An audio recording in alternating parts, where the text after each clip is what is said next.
Hello दोस्तों, welcome back to my channels. मैं हूं शशांक और आज आपके लिए लाया हूं सामान्य जानकारी या जीएस के कुछ इंपॉर्टेंट क्वेश्चंस। इस वीडियो में हम लोग को 25 क्वेश्चंस देखेंगे और उसके जो भी इंपॉर्टेंट पॉइंट्स हैं वो देखेंगे जो एग्जाम पॉइंट ऑफ व्यू से बहुत ही इंपॉर्टेंट है।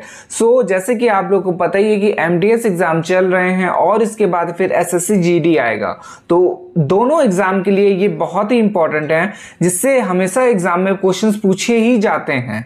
ठीक है, तो चलिए स्टार्ट करते हैं। पहला क्वेश्चन हमारा, वेदांत शब्द का प्रयोग किसके लिए किया गया है?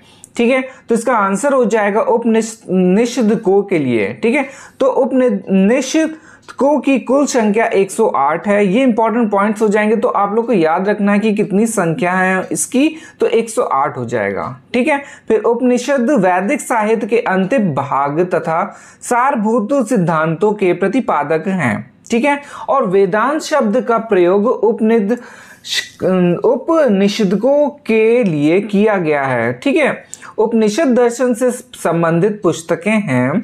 मुंडकोपनिषद से सत्यमेव जयते वाक्य लिया गया था। तो ये इंपॉर्टेंट क्वेश्चन है, जैसे कि पूछा जा सकता है कि सत्यमेव जयते किससे लिया गया है, तो आंसर हो जाएगा मुंडकोपनिषद से। ठीक है, फिर सत्यपथ ब्राह्मण सभी ब्राह्मणों ग्रंथ में सबसे महत्वपूर्ण है। ठीक है, तो देखिए नेक्स्ट क्वेश्चन है हमारा, निम्नलिखित में से कौन सा कथन सही है? ऑप्शन है, 4 ऑप्शंस हैं। कॉफी की अपेक्षा चाय अधिक ऊंचाई पर उगाई जाती है। कॉफी बहुत, चाय कम ऊंचाई पर उगाई जाती है। ऊंचाई की अपेक्षा महत्वपूर्ण नहीं है।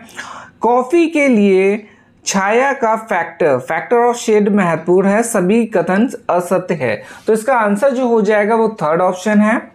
और इसके कुछ जो इंपॉर्टेंट पॉइंट्स है वो देखते हैं। ऊंचाई की अपेक्षा महत्वपूर्ण नहीं है। ठीक है, पहला हो गया। कॉफी के लिए छाया का फैक्टर, शेड ऑफ फैक्टर महत्वपूर्ण है। ठीक है, अब देखिए कॉफी और चाय दोनों के लिए ढालवा भूमि और पाला रहित जलवायु होना चाहिए। ठीक है, और फिर इसके बाद नीलगिरी की पहाड़ियां चाय और कॉफी दोनों के लिए प्रसिद्ध है। क्वेश्चन पूछा जा सकता है कि कौन सी पहाड़ी चाय और कॉफी के लिए प्रसिद्ध है, तो आंसर हो जाएगा नीलगिरी की पहाड़ी। फिर भारत में कॉफी कर्नाटक में अधिक उत्पादन किया जाता है। तो कर्नाटक में सबसे ज्यादा कॉफी उत्पादन होता है। और फिर इसके बाद चाय का उत्पादन सबसे ज्यादा होता है असम में। ठीक है, फिर इसके बाद चाय के लिए न्यूनतम वर्षा लगभग 125 से 150 सेंटीमीटर होनी चाहिए तथा तापमान जो है 21 से 27 डिग्री होना चाहिए। ठीक है, फिर इसके बाद कॉफी में हो जाएगा 150 से लेके 250 सेंटीमीटर तथा तापमान हो जाएगा 15 से 28 सेंटीग्रेड। ठीक है, फिर इसके बाद इजराइल की पार्लियामेंट का नाम क्या है? ठीक है, ये 4 ऑप्शन है और इसका आंसर जो हो जाएगा ये है नेसेट। ठीक है, अब देखिए कुछ और जो हमारे देश हैं उनको देख लेते हैं। जैसे कि पहला हो गया इजराइल की, तो हम लोगों ने देखी ली, नेसेट से। फिर स्पेन की है कोर्टस। ठीक है, स्वीडन की हो जाएगी रिक्सडॉग, अफगानिस्तान की हो जाएगी सोरा। ठीक है, तो 4 ये हो गए। और फिर इसके बाद डेनमार्क की जो संसद का नाम है वो है फोल्केटिंग, और जापान की हो जाएगी डाइट, और मिस्र की हो जाएगी पीपुल्स असेंबली। ठीक है, तो ये इंपॉर्टेंट क्वेश्चंस हैं, ये इंपॉर्टेंट पॉइंट्स हो जाएंगे संसद से रिलेटेड। और भी जो इंपॉर्टेंट देश है उनकी बाद में हम लोग देखेंगे। फिर है, अब ये इंपॉर्टेंट क्वेश्चन है, सागर माता किस विख्यात पर्वत चोटी को कहते हैं? ठीक है, तो ऑप्शन देख लीजिए। एवरेस्ट दिया गया, नंदा देवी है, केटू और कंचनजंगा, मगर इसका आंसर जो हो जाएगा वो एवरेस्ट को बोलते हैं। ठीक है, काफी बार क्वेश्चन से पूछा जाता है माउंट एवरेस्ट से रिलेटेड। सागर माता एवरेस्ट जो है विश्व विख्यात पर्वत चोटी को कहते हैं। ठीक है, तिब्बत में इसे सदियों से चोलोलंगमा कहा जाता है। ठीक है, तो याद रखिएगा तिब्बत में क्या बोला जाता है इसको। और चीन और नेपाल द्वारा नवीन मापन के अनुसार वर्तमान में एवरेस्ट की जो ऊंचाई है 8848.86 मीटर मापा जाता है। कहीं कहीं पे 8850 भी दिया जाता है, तो ऑप्शन के हिसाब से आप लोग देख लीजिएगा। फिर देखिए नेक्स्ट है जो पॉइंट वो है K2 भारत की सबसे ऊंची चोटी है। ये क्वेश्चन एमटीएस के पहले एग्जाम मतलब कि पहले दिन का जो एग्जाम हुआ था उस पर पूछा गया था ये, ठीक है। फिर इसके बाद कंचनजंगा सबसे ऊंची पर्वत चोटी है भारत में, ठीक है। कंचनजंगा सबसे ऊंची जो पर्वत चोटी है भारत में। फिर माउंट एवरेस्ट को नेपाल में सागर माथा कहा जाता है, ठीक है। फिर नेक्स्ट है हमारा क्वेश्चन से, भारतीय सेना के सर्वप्रथम फील्ड मार्शल कौन थे? ऑप्शन हो जाएगा KM करिप्पा, सैम मानेकशॉ या PP कुमार मंगलम, KV कृष्ण राव। तो इसका आंसर हो जाएगा बी ऑप्शन, सैम मानेकशॉ, ठीक है। अब देखिए कुछ इंपॉर्टेंट पॉइंट्स है उनको भी देख लेते हैं।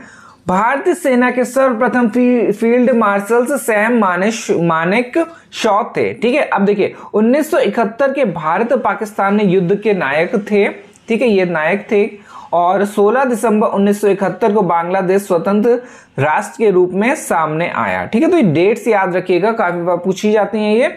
और फिर इसके बाद KM करिप्पा भारत के प्रथम स्थल सेना अध्यक्ष थे। तो ये क्वेश्चन पूछा जा सकता है कि भारत के प्रथम सेना अध्यक्ष कौन थे? तो आंसर हो जाएगा KM करिप्पा, ठीक। ये भारत के दूसरे फील्ड मार्शल थे। फिर मानेकशॉ का उपनाम जो है सैम बहादुर था, तो ये भी इंपॉर्टेंट है। सैम बहादुर किसका नाम था? मानेकशॉ का। फिर भारत पाक के बीच शिमला समझौता 2 जुलाई 1972 को हुआ था। तो डेट याद रखिए कब हुआ था, 2 जुलाई 1972 को, जिसमें भारतीय प्रधानमंत्री कौन थे? इंदिरा गांधी थी। और पाकिस्तान राष्ट्रपति कौन थे? JA भुट्टो के बीच हुआ था। अब देखिए फिर इसके बाद हुमायूं नामा की रचना किसने की थी? तो आंसर इसका ऑप्शन है हुमायूं, अकबर, अबुल फजल, गुलबदन बेगम। तो इसका आंसर हो जाएगा डी ऑप्शन, गुलबदन बेगम। हुमायूं से काफी क्वेश्चंस पूछे जाते हैं एग्जाम में। आप देखिए हुमायूं से रिलेटेड जो कुछ इंपॉर्टेंट पॉइंट्स हैं उनको देखते हैं। हुमायूं नामा की रचना हुमायूं की बहन गुलबदन बेगम द्वारा किया गया। अबुल फजल अकबर के नौरत में थे, जिसने अकबर नामा जैसी पुस्तक लिखी, ठीक है। फिर हुमायूं का अर्थ है भाग्यवान होता है, लेकिन सबसे बदनसीब बादशाह था। तो ये जस्ट अपोजिट था नाम के से रिलेटेड। फिर हुमायूं ज्योतिष विद्या में विश्वास रखता था। हुमायूं जो था फारस के शाह अब्बास के सहयोग से पुनः हिंद और मच्छीवाड़ा के विरुद्ध युद्ध में जून 1555 में पुनः सत्ता पर अधिकार कर लिया, ठीक है। अब देखिए गुलबदन बेगम जो थी हुमायूं की बहन थी और बाबर की बेटी थी ये। फिर इसके बाद निम्नलिखित में से कौन सा राजस्थान का मरुस्थलीय जिला नहीं है? ऑप्शन है कोटा, बाड़मेर या जैसलमेर या चुरू। तो इसका आंसर हो जाएगा ए ऑप्शन से कोटा, ठीक है। अब देखिए कुछ इंपॉर्टेंट पॉइंट्स है कोटा से रिलेटेड या राजस्थान से रिलेटेड देखेंगे। तो राजस्थान का जो कोटा जिला है मरुस्थल क्षेत्र में नहीं है, ठीक है। कोटा जो है चंबल नदी पर बसा हुआ है। इंपॉर्टेंट है ये भी कि कोटा पूछा जा सकता है। कोटा किस नदी के किनारे बसा है? चंबल नदी के किनारे, और जहां पे गांधी सागर बांध बनाया गया है, ठीक। चंबल जो परियोजना है 2 स्टेट्स के साथ है, राजस्थान और मध्य प्रदेश के बीच है, ठीक है। अब देखिए भारत और मरुस्थल थार भारत का जो मरुस्थल थार है वो थार मरुस्थल है, जो मुख्यतः राजस्थान के 3 जो जिले हैं उस पर फैला हुआ है। पहला है बाड़मेर, जैसलमेर और चुरू जिला में है।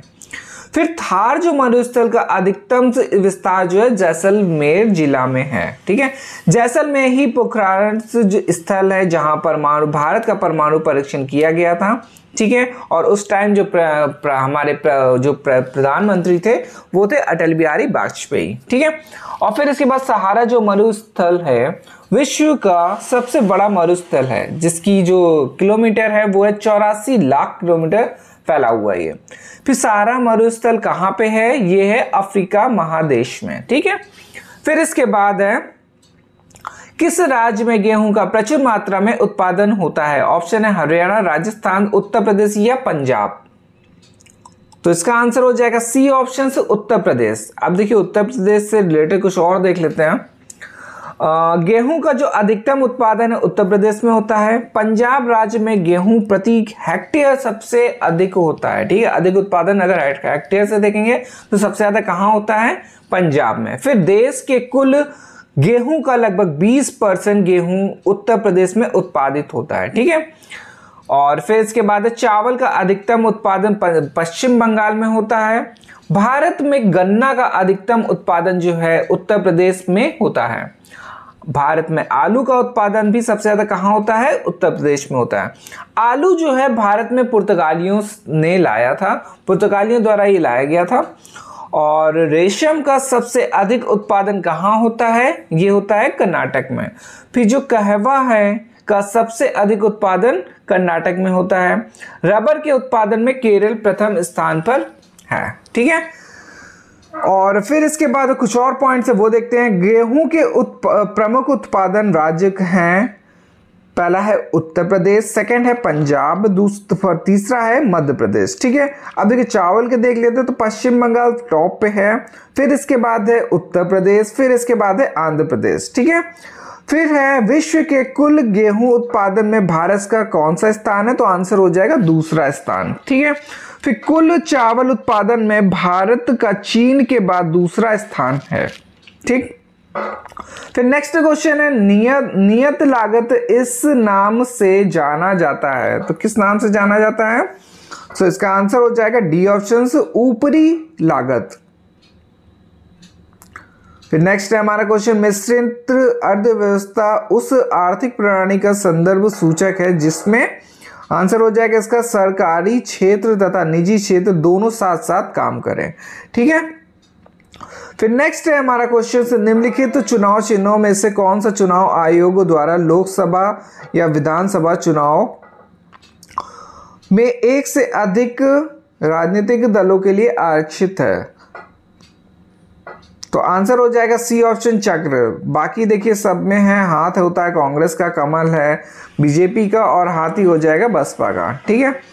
अब देखिए इस पे हमने डिनोट करा गया कि हाथी जो है बहुजन समाज पार्टी का चुनाव चिन्ह है, कमल जो है भारतीय जनता पार्टी का है और कमल भारत का राष्ट्र फूल भी है। हाथी स्थल का सबसे बड़ा जीव है वजन में, ये तो पता ही है। और सबसे ज्यादा इंपॉर्टेंट जो है इस पे ये है अनुच्छेद 324 जो रिलेटेड है चुनाव आयोग से। क्वेश्चन पूछा जा सकता है कि चुनाव आयोग से रिलेटेड कौन सा आर्टिकल है, तो आंसर हो जाएगा 324, ठीक है। फिर भारत के प्रथम चुनाव आयुक्त कौन थे? वो हो जाएगा सुकुमार सेन। फिर चुनाव आयोग राजनीतिक दलों को मान्यता देती है, उसे चुनाव चिन्ह आवंटित करती है, ठीक है। तो चुनाव से रिलेटेड जितना भी जो वर्क होता है, कार्य होता है, वो कौन करता है? चुनाव आयोग करता है। फिर इसके बाद चुनाव संबंधी सभी प्रक्रिया चुनाव आयोग के अधीन होती है, ठीक है। तो सबसे ज्यादा जो इंपॉर्टेंट है, क्वेश्चन पूछा जा सकता है कि चुनाव आयोग किस आर्टिकल या किस अनुच्छेद के अंतर्गत आता है? तो आंसर हो जाएगा 324। फिर नेक्स्ट है हमारा क्वेश्चन, ये इंपॉर्टेंट क्वेश्चन है। भारतवर्ष में मताधिकार की आयु किस ढंग से 21 वर्ष से घटाकर 18 वर्ष की गई थी, ठीक है।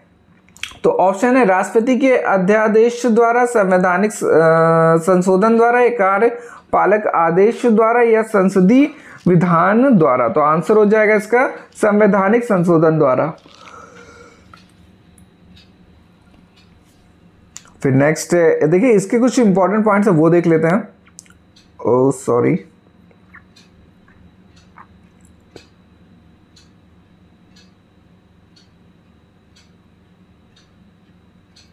इंपॉर्टेंट पॉइंट्स, हाँ।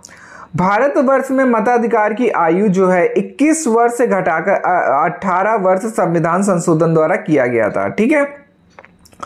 तो किस संविधान संशोधन द्वारा करा गया था? तो यह हो जाएगा 61वें जो 61 जो संविधान संशोधन था 1989 के द्वारा आर्टिकल 326 में संशोधन किया गया था, ठीक है। तो भारत में संविधान संशोधन की प्रक्रिया का वर्णन किस पे है? 368। तो आर्टिकल्स आप लोग याद रखिएगा। पहला हो गया कि संविधान संशोधन किस अनुच्छेद के अंतर्गत आता है, तो आंसर हो जाएगा 368, ठीक है। और जो 61वें संविधान जो संशोधन हुआ था 1989 में, और किस पे हुआ था? आर्टिकल कौन सा हो जाएगा? अनुच्छेद 326, ठीक है। फिर भारत में संविधान संशोधन की प्रक्रिया जो लिया गया है वो कहां से ली गई है? साउथ अफ्रीका या दक्षिण अफ्रीका से ली गई है।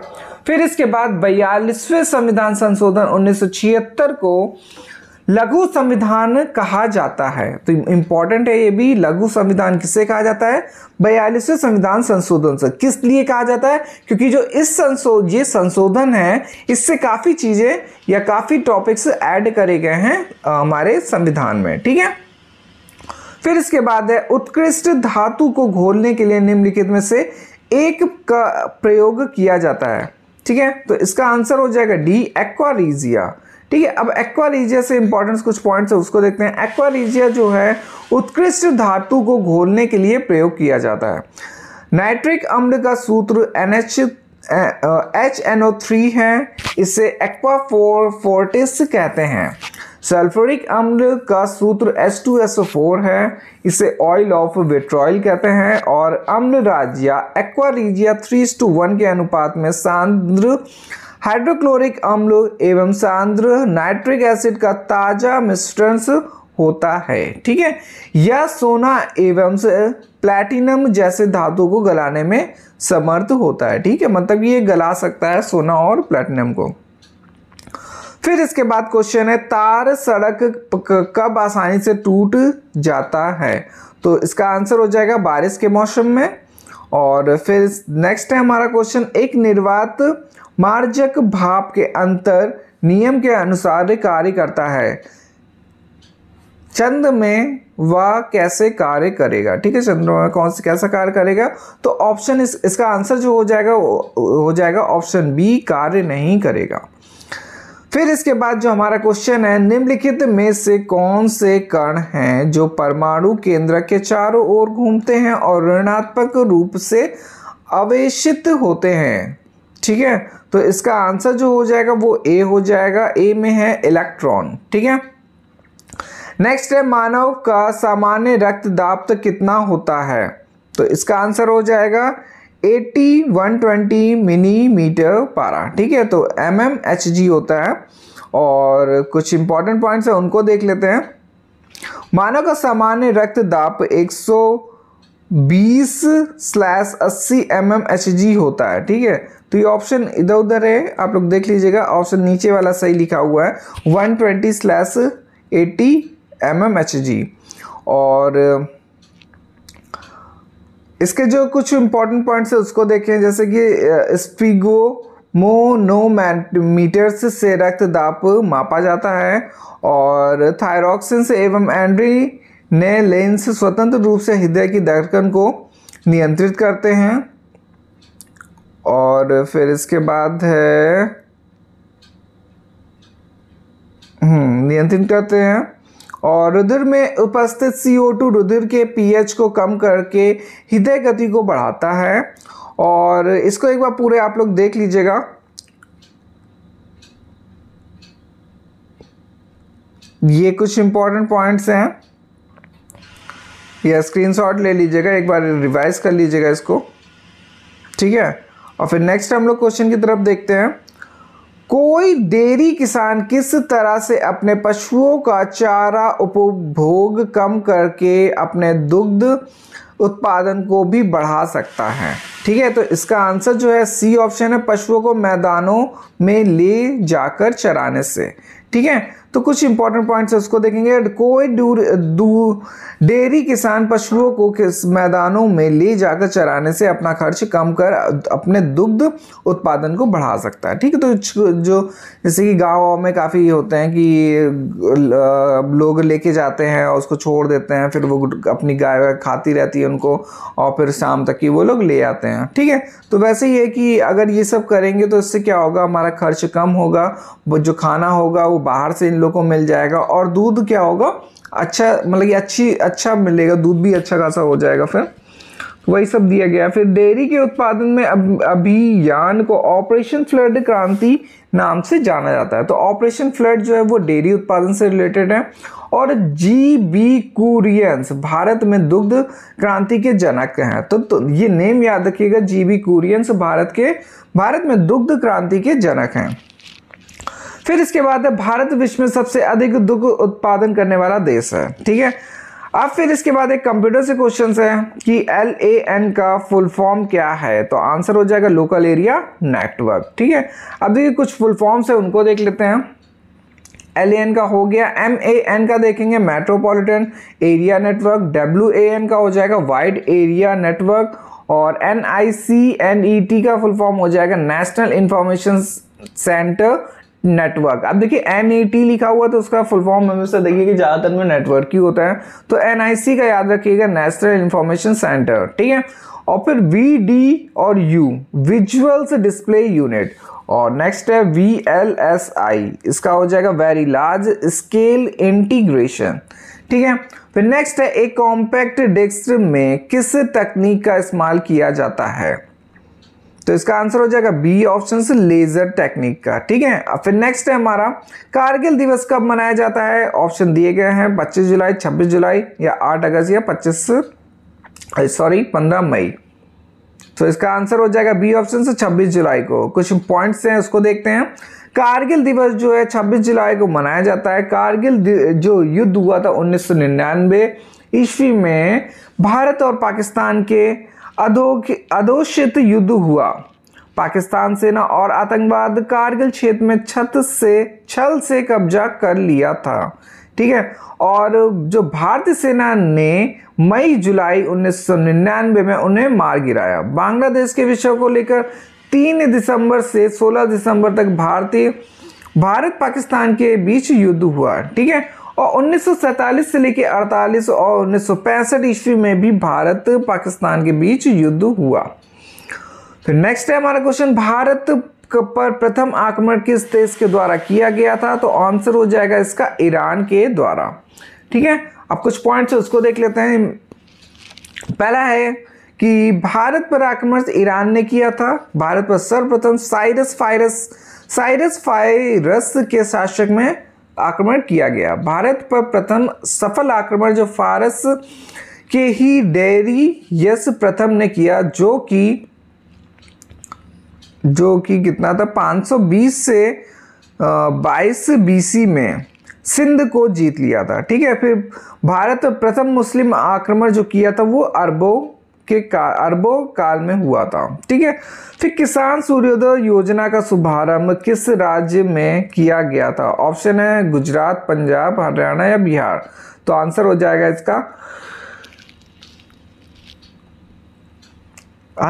इसका गुजरात। और फिर है दुनिया में सर्वाधिक बोली जाने वाली भाषा कौन सी है, तो आंसर हो जाएगा अंग्रेजी। और लॉकडाउन 1.0 कब से कब रहा था, तो ऑप्शन हो जाएगा 25 मार्च 15 अप्रैल 2020 तक की, ठीक है। तो ये रहा हमारा 25 मोस्ट इंपॉर्टेंट क्वेश्चन जो एग्जाम पॉइंट ऑफ व्यू से बहुत ही इंपॉर्टेंट है। और SSC प्लस जो GD के पेपर्स आने वाले हैं एग्जाम, उनके लिए बहुत ही इंपॉर्टेंट है, ठीक है। तो क्वेश्चन के साथ साथ जो इनके पॉइंट्स हैं उनको भी देखना होगा, क्योंकि पॉइंट्स से भी काफ़ी क्वेश्चन से पूछे जा सकते हैं। तो चलिए मिलते हैं नेक्स्ट वीडियो में और ऐसी ही जो इम्पोर्टेंट क्वेश्चंस हैं उनके साथ, ठीक है। तो चलिए धन्यवाद।